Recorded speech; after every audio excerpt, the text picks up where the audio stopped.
All right. Well, hello, everybody, and welcome to the Charleston Online Community College Leadership Interview Series. We're joined today by Dr. Renetta Wright. She's a recent graduate of the Educational Leadership and Policy Studies program at Tarrant State University, and we're glad to have her today. So thank you so much for joining us today. And if you can unmute. Yes, sir. There I am. All right. Thank you so much for having us today. Yes, thank you for the invitation. So let's start off. Tell us a little bit about your institution. Absolutely. So good morning, everyone, and thank you, Dr. Evans, for the invitation. And as you introduced, I'm Dr. Renetta Wright, and I am the Director of Advising, Counseling, and Testing at Tarrant County College. Tarrant County College has 6 campuses. We're one college. The 6 campuses are located on the outskirts of the cities. I'm actually housed at Southeast Campus in Arlington, which is on the border of Grand Prairie. We also have a campus in Hurst, Texas, the Northeast Campus. Our Northwest Campus is in the Lake Worth area. Downtown, we have a Trinity River campus, and the South Campus, which is the original campus, is in Fort Worth on the outskirts of I-20. And our online campus is our 6th campus. And we have a population of approximately 50,000 students that we serve daily. Awesome. Thank you so much for that context. And you are a community college, so you offer a variety of associate's degrees as well as certificates, right? Absolutely. So here at Tarrant County College, our primary service is to offer the transferable degree, which is our Associate of Arts degree, which students commonly call their core. I'm getting my basics out of the way and then transfer on to a 4-year institution. We do have a plethora of associate degrees at each of our campuses. Each campus is known or affiliated with a specialty. Here at the Southeast Campus, ours is hospitality and our culinary program. If you're interested in cooking, things like that. Engineering, automotive, and welding is at South Campus. The Trinity River campus downtown is our medical campus. Northeast Campus is the social work campus. And our Northwest Campus has the police and fire academy. That's right. Yeah. So tell us a little bit about your role at Tarrant County College. Absolutely. So my role does not lend to all that I do. My role is officially Director of Counseling, Advising, and Testing. However, I supervise 7 areas.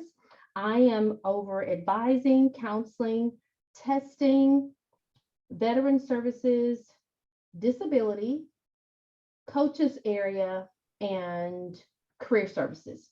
So I have the opportunity of wearing flat shoes every day because I'm running around constantly supervising my areas and making sure that students are receiving those student services that they need to stay connected.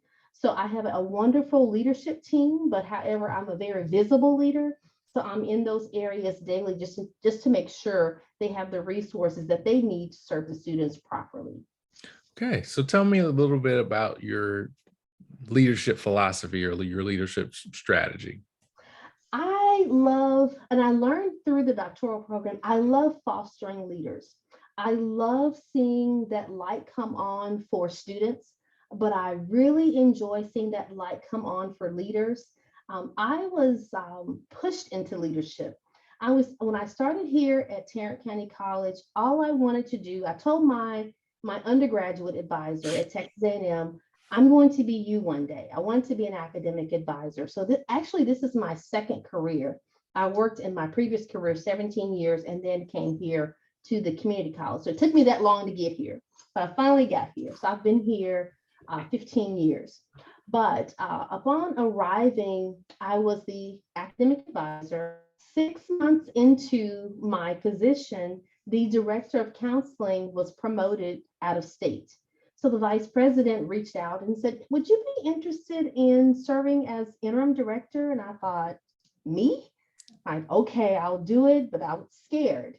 I did that for a year. They hired someone. That person was promoted and moved out of state. So here they came again saying, would you be the interim director?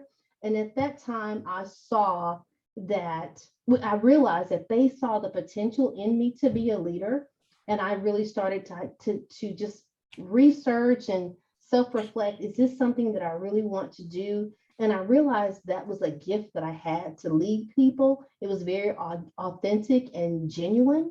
So I then sought out leadership opportunities. So I've moved up within this institution here at Southeast Campus as academic advisor, coordinator of special services, assistant director, and now director of counseling. So I'm waiting for my next opportunity, but I enjoy on a daily basis serving students and serving my team the way that I do. Excellent. And about how large is your team that that you supervise? So the areas that I supervise include full-time, part-time, and on-call and student workers. So I supervise Wow. about 70 people. So again, flat shoes, running around all day. But I have a team that I trust, and that's crucial to this position. I trust my team and my leaders to do the work that they do. So I believe in hiring the right people. There's a book that was written by Ron Clark in Atlanta about having the right people on the bus. Mhm. And so I make sure that I spend a lot of time when I have openings to hire the right people that want to be here to be present in this work. And that's how all of this works. I cannot do this by myself at all. So I constantly build my team and build a good leadership team.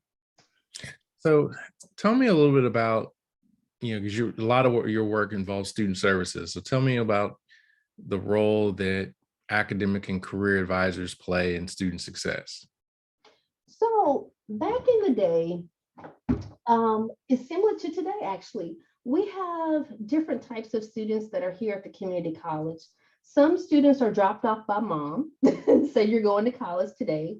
Some students wake up and say, you know what, I want to go to college. Some are here because they want to go to the military, they're looking for a trade, for a variety of reasons. So it's important that the community college, different from the four-year sector, we have to meet students where they are. We get all walks of students that walk into the door, not knowing what they want to do. So our job immediately is to help those students find a landing space. So we're spending time with those students. We have different assessments that we'll encourage them to take to find out what are your interests. So of course we help them get into those basic courses, but that's different for the student that's wanting to gain an associate's degree in welding or culinary. That's a totally different degree plan or career pathway. So the purpose of our career advisors and our academic advisors are to help those students find a pathway, because they're trying to prevent them from spending money unnecessarily and then also hours unnecessarily. So I'm constantly telling my team about the 60 by 30 that we're trying to, and one of those goals is to help students graduate with less financial burden. So we're very intentional, and that's the word I really want to hone in on, that our team, our academic advisors are intentional about explaining to students, this is the math course you need to take, for instance. This is the speech class you need to take. If you know you're going to transfer to Tarleton, let's go ahead and look at that degree plan. So every move they make, it's strategized. How can I help you get to your next? So that's the approach that we come from. Excellent, excellent. And then, you also have counseling in your area. And so you have to think about maybe the mental health of students and making Yes. sure they're So supported. in Absolutely. So thank you for mentioning that. In our suite, we do have licensed professional counselors. Their primary responsibility is to address that mental health aspect, especially coming out of the pandemic. We're dealing with different ways of supporting our students, and they are here for that. Students are given six sessions with our counselors free of charge. It's included with their tuition. After that, if they're still needing continued support, we do have a network of counselors in our community that we can refer our students to. So they do mental health workshops, they do courses, activities, and events, outreach to our students. And also, what we learned during the pandemic, that counseling is not just face to face as our advising. So we meet students again where they are. It might be a virtual experience as we're having now face-to-face or sometimes even telephone, because our students sometimes have transportation issues. So we meet them where they are and offer those services. And we make sure that we have a very diverse team here. And we make sure that our students can connect with someone by seeing someone that looks like them. So we're very proud of the counseling staff and the advising staff have here. We also have added to our team success coaches. So our success coaches, they help with the onboarding of the students, and I call them your first friend. I remember when I was at Texas A&M, when I started in such a large institution, not knowing anyone or what to do. And although the community college is smaller, the institution is still very intentional, again, about making sure those students have a first friend here at Tarrant County College, and that would be their success coach. Hmm. Mhm. I like that idea of a first friend. Yeah. I think that is important. I think about, in the higher ed world and research, we always, a lot of us talk about, Vincent Tinto and kind of some of his views on engagement and students feeling a sense of connectedness to their campus. And That's right. um, Absolutely. advisors are a huge component of making sure students get connected to the Absolutely. campus and make sure that they feel that the campus supports them. So I think that is, And as I well as love that. counselors. I'm glad you mentioned Vincent Tinto and some of the other philosophers, that a lot of what we're doing is based on that, but students don't know that we're doing Correct. that.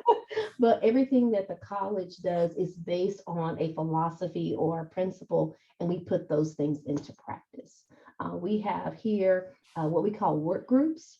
And right now, our work group is looking at academic advising and making Hmm. sure that we're offering students exactly what they need, which is I was so excited that when I started my dissertation, not knowing the college would be at this point.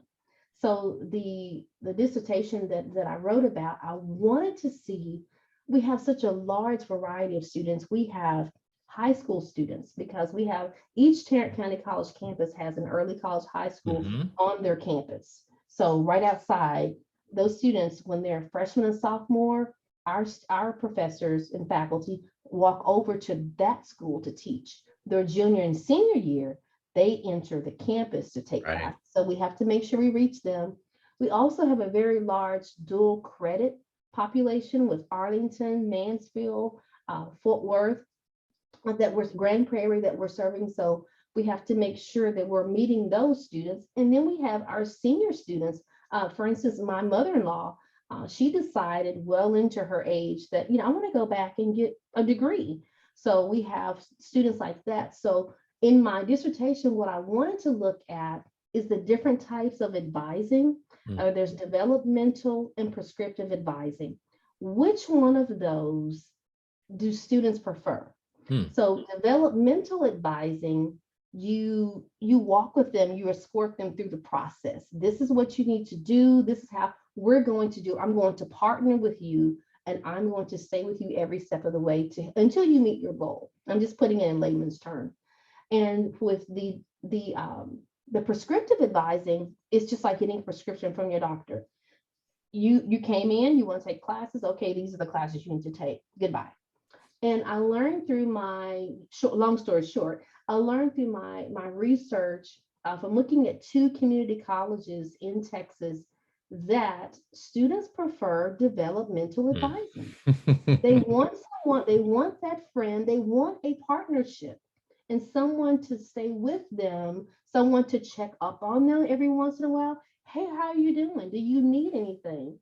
They may say no, but they want that, again, first friend or someone they can go to. Oh, that's my guy. That's my person over there. I can go talk to. I can stop by and say hi. And I tell students that all the time. My office is actually on a hallway that I'm looking out of now. And I keep my blinds open intentionally. And I tell students, if you need me, I'm not an advisor anymore, but if you need me, I'm still your friend. Just knock on the window and say hello and let me know you're okay or that you need to talk. So, but I learned again during my research, it is crucial that colleges, especially community colleges, still provide that connectedness, that developmental approach, that intentionality. hey, how can I help you meet your goal? Let's find your pathway and let me help you meet your goal. So I was so excited to learn that from the research. I thought that's what it was, but I'm glad to hear. So what I was saying prior to that is that the college is now looking at how can we better serve our students through the lens of advising. And so I'm happy to lend some of my research and some of the data to show them that this is the direction that we need to continue on. That's really exciting. I mean, I spent some time as an academic advisor as well, and so it's very easy when you have a big caseload as an advisor to get into. Well, okay, I got to make sure these students are taking the right classes and they're staying on their Mhm, degree plans, and make mhm. sure that students, aren't stopping out, so to speak, or not, Yes. either getting off track or not taking courses. And Mhm. it can get very formulaic because you're so busy. And then Absolutely. also we have tools that sort of track a lot of that for us, and it's easy to Yes. sometimes use the tools, like you said, in a very prescriptive way, but we can Mhm. actually still use the tools in a way that is very human and connected. Yes. And so Yes. it's not that the tools are bad, it's just that we have tools that we use here at Tarleton. And one of the biggest things about it is, yes, I can create save searches and search for students may need certain outreach, but the message that I Mhm. send to them can convey whether or not I care or whether or not I just want them to take a next step. And so Yes. you can do both. And so I You think can part of it do is figuring both. out, as to be a successful advisor like you. Mhm. I'm technically no longer an advisor, but I have students who message me and ask me questions, and Yes. it is what it is. Uh-huh. And so you figure it out because it's about making sure that they stay connected. Um, Exactly. I think Exactly.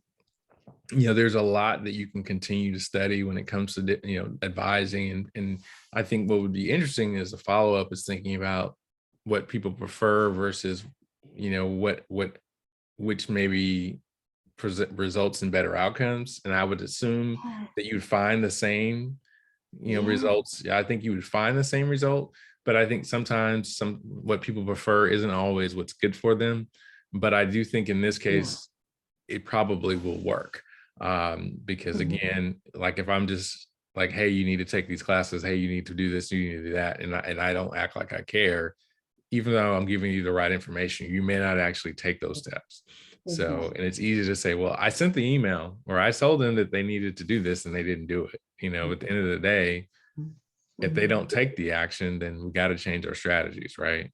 So, Absolutely. because ultimately we Absolutely. want students to complete and be successful, because, like you, I've worked in the community college world, and I know for many of these students, whether they complete or not, from an economic standpoint, is going to be a difference maker for them and their families. Yes. And so it's Yes. not just, because I think there's a huge conversation right now about higher education and its value.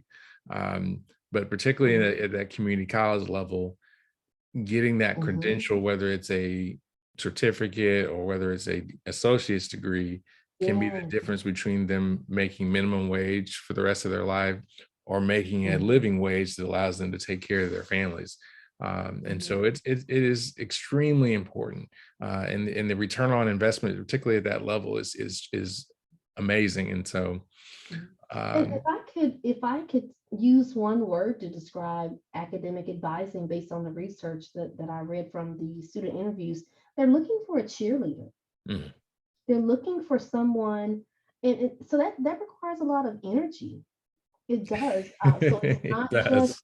because, I mean, especially if you have a large caseload, and again, that has to be natural. And I think, and I'm feeling that from the boat from you as well as myself, that I love giving that energy to someone that you can be a hero. You can do it. Let's do it. Let's get in here and get our hands dirty and get it done. If I can do it, you can too. Right. And that's what our students are looking for. Because like you said, for some of our students, this is their last chance. Yes. This is our we're selling hope. Yes. Is what we're selling here. Okay, you have one shot at this. Okay, let's see what we can find. There's something between our 6 campuses that will match what you're trying to do, whatever that goal is. So yes, we're selling hope over here, just like you are over there. Yes, I agree. I agree that we are in the hope business. we are in the hope But business. you know, um, you know, I think one of the things you did mention earlier when you talked about dual credit was, a lot of that relies on good relationships with high schools and ISDs as well as other community partners. Oh yeah, Um, could yeah. you talk a little bit about how your community college interfaces with external partners, whether that's school districts or employers or other organizations? Mhm.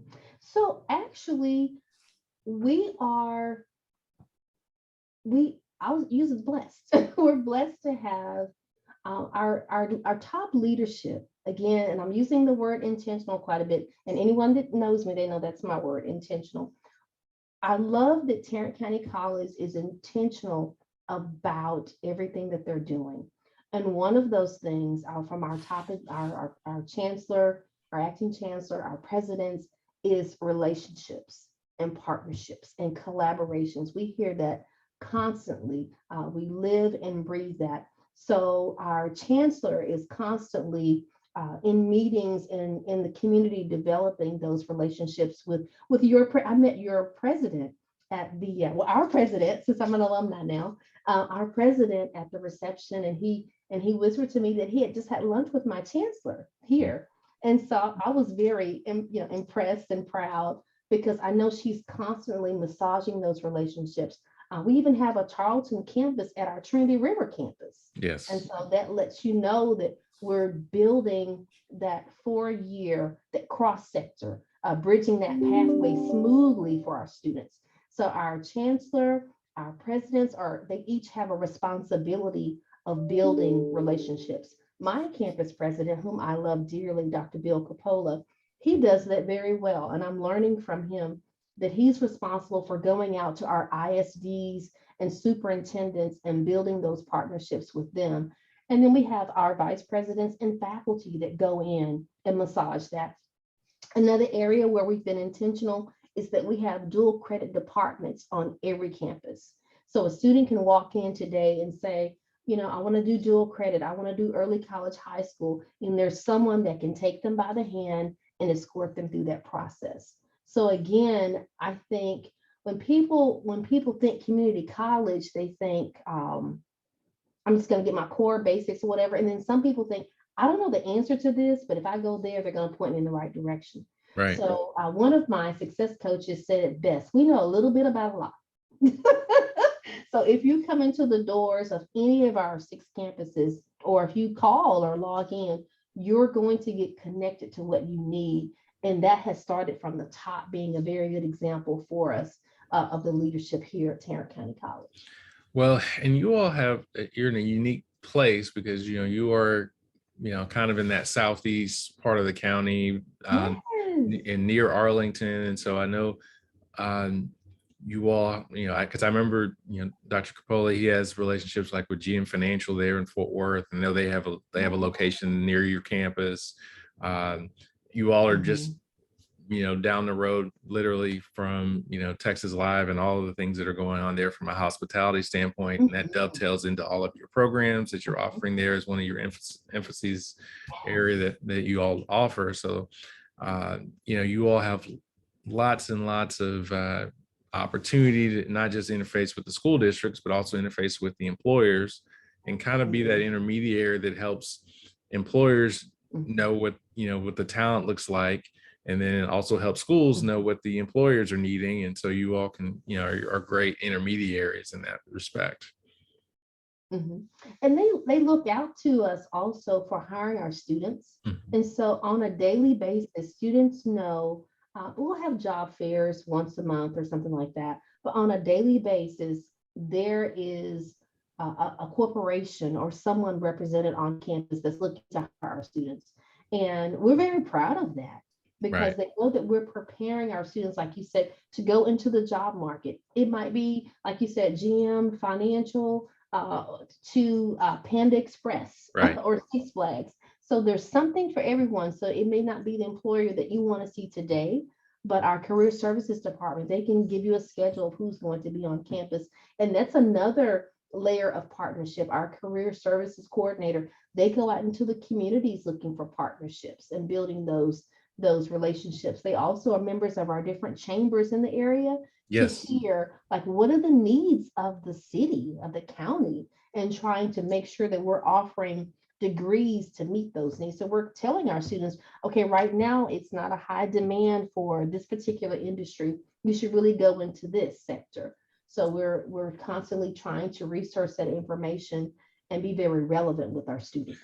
And that's particularly helpful. I mean, 'cause I know you all look a lot at workforce data there at Tarrant County College, and when you look at a lot of the job data, a lot of the jobs in Texas that are new jobs that are they're in that range of more than high school, less than bachelor's degree. So many of those jobs that are being created are right in that sweet spot of where community colleges offer their programs. And so you all have a really powerful way to sort of make an immediate impact on the economy in the region that you serve.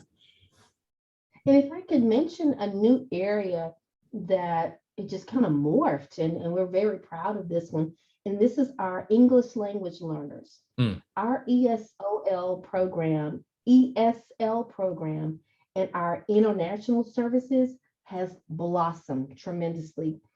We offer now students that are coming into the country that want to take classes to keep residency here. We have an international advisor on our campus. We also have 2 ESOL and ESL advisors that are in my department that I supervise, but they make sure that they're there to serve the students, to help them learn the English language, and then how those classes can then transfer to our college credit classes. So that is a different department. The ESL department is different on the academic side, but we work very well together to meet the needs of those students so that when they come in not knowing much language, that when they leave here, they're leaving with jobs and degrees and certificates. So it's Right. wonderful to see that. Excellent. And so let's kind of conclude by I want to ask you, what do you think are some of the most pressing issues that are maybe right now, or what do you see coming forward as some of the pressing issues for community colleges? I think the pandemic, although I hate that the pandemic occurred, I really do, and very sensitive to those that suffered loss in some way during the pandemic. But the pandemic was a blessing because it showed us so much. It revealed ourselves. It showed us where opportunities of growth, so to speak. So prior to the pandemic, we had a single vision. We could only do things one way, right? We could only do advising in person. We could only do counseling in person. We could only do career assessments in person. But the pandemic showed us that we could do things differently. So we've learned to do things virtually, through chat, through email, by telephone, and still old fashioned in person. So what I'm working with all the directors of counseling are doing now, we're working at how to continue to serve those students that are still not comfortable coming back to the campus setting and keeping those students enrolled. So our focus now, the enrollment is down, across the country. That's a given. But how to offer those students a safe space to return, whether it's online or on the campus, is our challenge right now. How to reach those students. As I'm looking out my window, prior to the pandemic, our hallways would be crowded with students. And we're in summer 1 session, but most of those students are choosing to take their classes online. So how to continue to offer a robust menu of services to those students in an online setting. That is the space, that is the headspace that I'm currently in, because I'm very passionate about what I do. I want that to exude online. So trying to make that connection and be very intentional about those students, how we can reach them. So that's where my focus is now. Thank you. So as a recent graduate of the doctoral program in educational leadership and policy studies at Tarrant State University, um, I guess for someone who's maybe a community college leader on their campus or working in higher ed, or um, you know they're looking at, okay, there's something going on my campus and I really want to figure out how to tackle this, and what are ways that I can solve some problems here on my campus. Why should they consider the doctoral program, and how do they turn that challenge into what we call a problem of practice? Mm, great question. I would respond by saying the very first class I took at Tarleton, I will never forget. I forget the name of it, but I'll never forget the experience in that very first class. And the instructor was, her name was Dr. Beatty. And she told us in that class, you're not going to remember every philosophy that you learned. Um, but I promise you, you will not be the same person when you graduate. You're going to be stronger and wiser in more ways than you can imagine. And um, and honestly, taking the classes, and I still have every book that I bought. If anybody needs to borrow a book, I have it. Um, and I didn't understand some of the some of the things that I learned, but now when I'm speaking in meetings and I'm writing proposals, all those things come back to memory. How I'm formulating my opinions and my philosophies, and how I articulate different statements. I can lend all of that to gaining my doctorate degree. And I'm so very grateful of the experience. It was a very challenging experience, and I won't say that it wasn't. It was a very challenging experience, because most of my peers in my cohort were K-12, and I was community college, I was higher ed, but that made me build my foundation even stronger to dig in deeper to understand my perspective and where I was coming from and do further research. So I would say I started the program with a single vision. But when I graduated, by the time I finished that dissertation, I left with what I call a trifocal vision, because now I see things from a student's perspective, I see it from the community's perspective, and from the college perspective.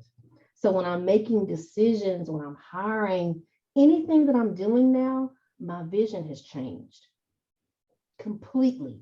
And I owe that to the experience that I gained when going through this doctoral process. So I wouldn't trade it for anything, everything that I had to go through, every class, every paper, that it made me who I am. And if anyone is hoping um, to empower themselves, empower the university or college setting, I would encourage them to dig deep into this study of the doctoral journey, because it does build you as a person. It changes you. It has transformed me and for the best.